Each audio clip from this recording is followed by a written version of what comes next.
When I'm having people over for dinner, my go-to for starting the night off right is a beautiful and delicious cheese board.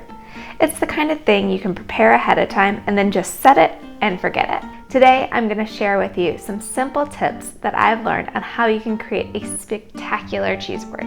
Let's dive right in.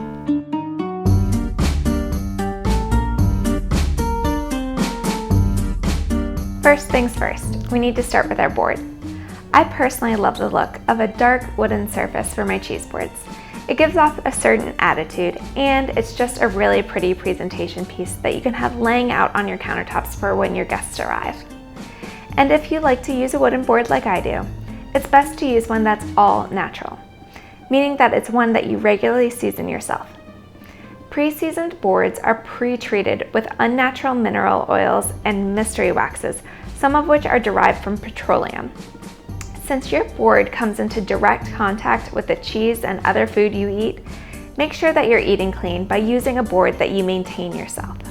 When hosting a large gathering, like 12 or more people, a large rectangular board may be the right one to use. For smaller affairs, I like using round boards. This one is perfect to serve 6 to 8 people, but if you're only having 2 to 4 guests over, this small board works like a charm. Today, I'm going to use a rectangular board, and since I want a little extra surface area to work with, I'm going to use the reverse side of my board.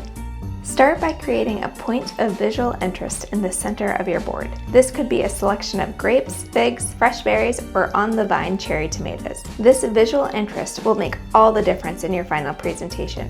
Let's talk cheese.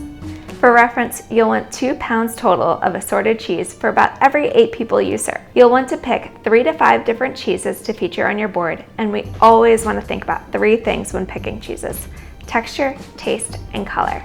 When it comes to texture, we start arranging the board with soft cheeses and move clockwise with harder cheeses after that. The exception to the rule is a crumbly blue cheese, which comes at the end. People either love it or hate it, but it's a must on any proper cheese board. On my boards, I like to have an extra gooey cheese, a semi-soft cheese, a soft cheese, a hard cheese, and then a crumbly blue cheese.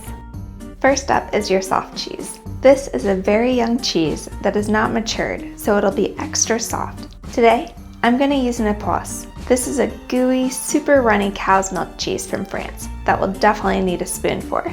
Next, you'll want a semi-soft cheese, something that has a high moisture content and is relatively mild tasting. Classic options here are a nice French brie or camembert, or any nice double or triple cream cheese. I'll be using a Cowgirl Creamery Mount Tam triple cream cheese today. Now for a semi-firm cheese. This is a slightly matured cheese like a French Comté or an Italian Asiago. These cheeses will hold their form and will have a subtle flavor and aroma. Today, I'll be using a Spanish Manchego. We now want a hard cheese that's been aged at least 6 months. These cheeses have a harder and more crumbly texture, and they carry a stronger aroma and saltier taste. You can use a well-aged cheddar or an Italian Reggiano here, but one of my very favorites is a mature Dutch Gouda like this one. Finally, we have our blue cheese. Even here you have tasty choices like a nice Italian Gorgonzola or an English Stilton. Today, we're using a French Roquefort. Of course, the beauty of a cheese board is that you can make it your own. If there's something you don't like, get rid of it and add more of something that you do. If you're feeling stumped when cheese shopping, there's a little saying that can help guide you. Something old, something new, something goat, and something blue. When all else fails, just remember this. When plating, I try to present my cheeses in varying textures and shapes. I like to pre-cut a few slices of my semi-firm, crumble my hard cheese, tease out my semi-soft, anything to encourage people to help themselves. Another handy tip is to point your triangles outward, making it even easier for your guests to dig in. All of these details give your board more visual interest and a more attractive overall presentation. Next, let's get creative and jazz up your cheese board.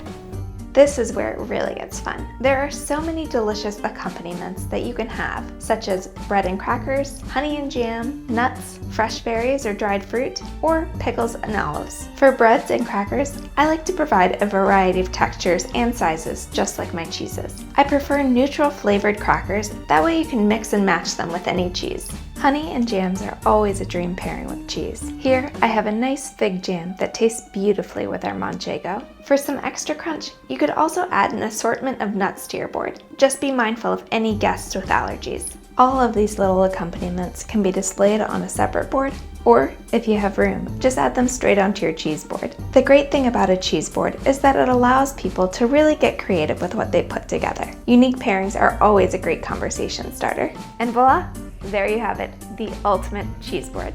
Above all, remember to have fun with it.